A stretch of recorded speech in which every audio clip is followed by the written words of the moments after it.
much better do you think you need to be this week? A lot, yeah. Obviously, it's a whole new beast around the corner. Fortunately, we're playing France at home, and a lot of those 50-50 calls hopefully will go our way, but we know if we get across our own detail, we can hopefully do a job. France weren't at their best for the weekend. Is that a good or a bad thing?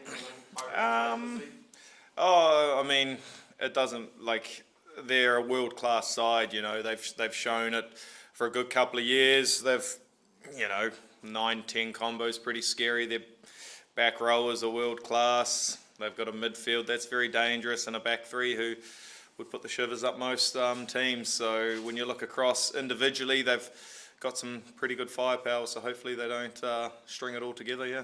Is it billed as a Grand Slam decider, would you go Jesus. Not really, no. It's the second game of the Six Nations. I don't want to get too far ahead of ourselves, and I'm sure they'll be saying the same things. It's, the old cliche, one game at a time, and, we'll take it like that. James, Andy mentioned after the match at the weekend just about a new resilience, I suppose, in this side, where, dealing with late injuries, the bus being late, whatever, being able to roll with the punches. Is that something you kind of see in this squad? Yeah.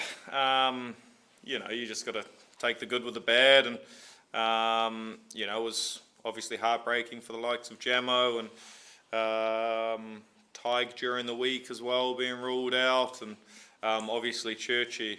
But the boys who were brought in to replace them played outstanding, and they did exactly what was needed of them in a very testing situation away from home and against Wales. So we were happy with how the boys fronted. There was no backward steps by any means, no. Dave, you've been involved with the squad for a good few years. Just to go on to that point about the last minute inconveniences, do you feel as a team now you're better equipped to deal with those kind of things than you might have been 5-6 years ago? Definitely, yeah. I think Faz likes that little bit of pressure, those kind of situations where, maybe players drop out and see how lads react, and I think the squad is in such a place now, it's next man up. You see that in training during the week, how competitive it is. We actually said over in Portugal, when we were training both teams against each other, that you wouldn't know which team is actually playing against Wales, which is, I think, a great headache for the coaches. So it's in a great spot. And at what point on Saturday did you get pulled aside and get told, all right, you're talking out today?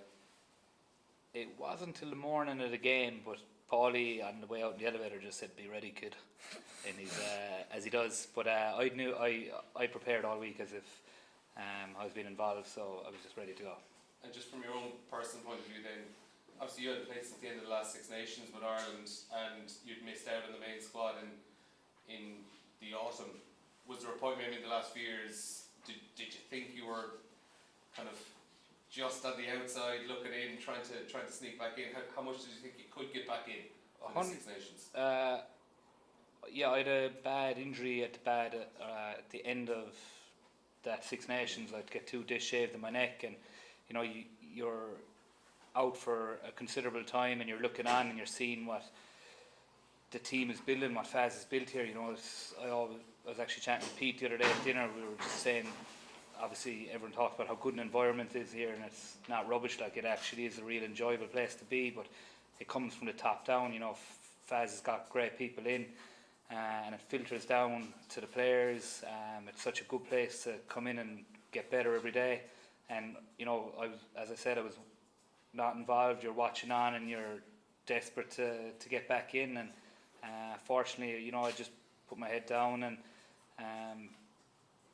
worked away and got myself back in. But it's where you want to be. It's an incredible environment, and tough task this weekend, but it's a great place to be. For the scrums, then France came well out on top of the scrums we played last season. Obviously, it's going to be a massive area of focus again this week.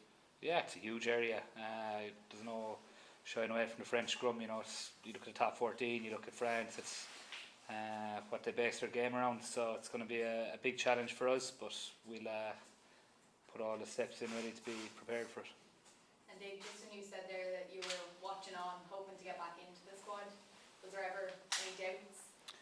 I wasn't. I was hoping, yeah, but I believed. I had massive belief in myself.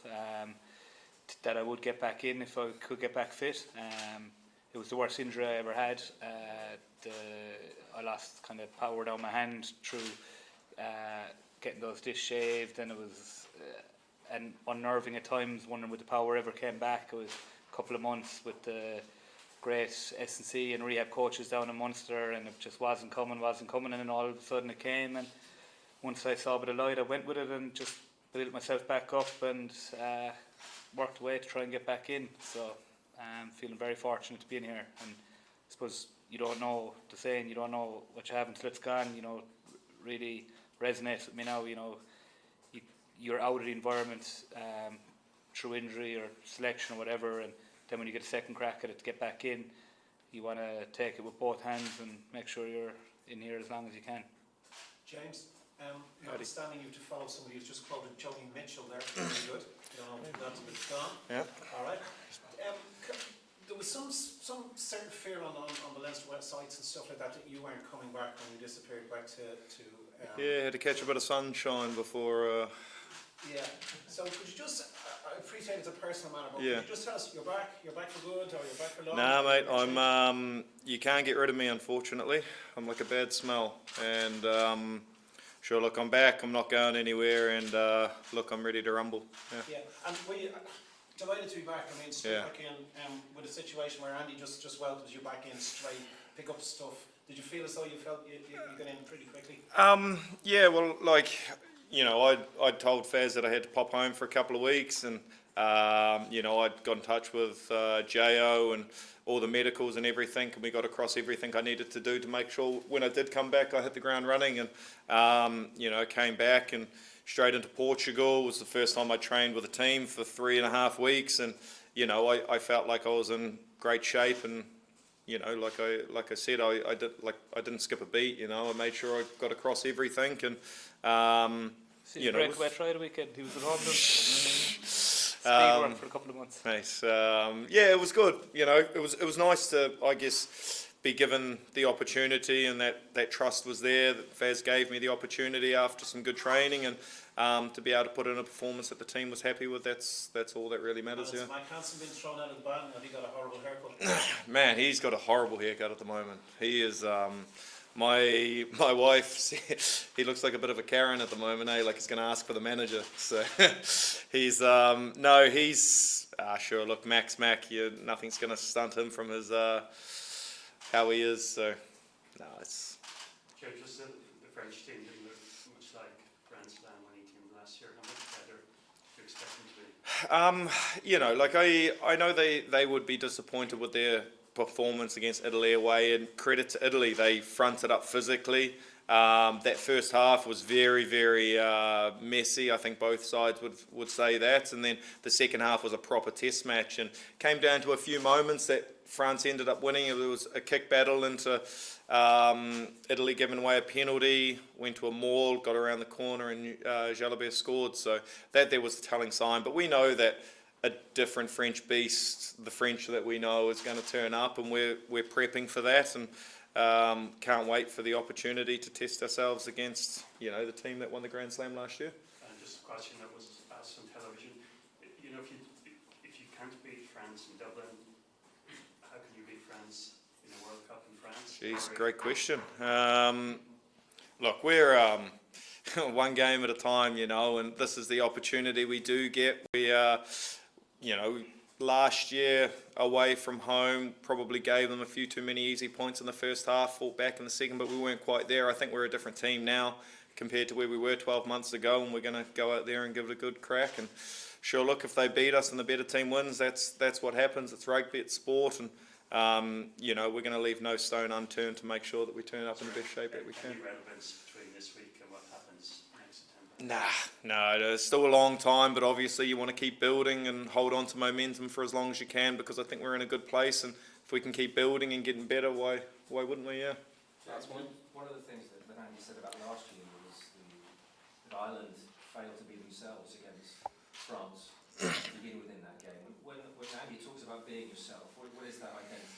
It's it's imposing a game that we know we can play.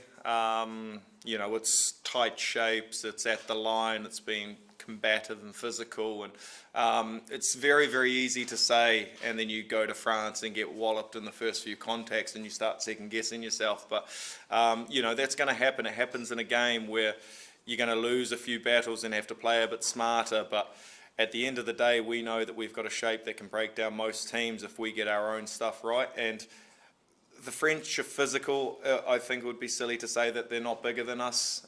We think we're fitter. If we can get around them, work around into next holes, and hopefully get a couple of weak shoulders and stay on top of them, it sounds very easy to do, but obviously teams struggle to do it, you know.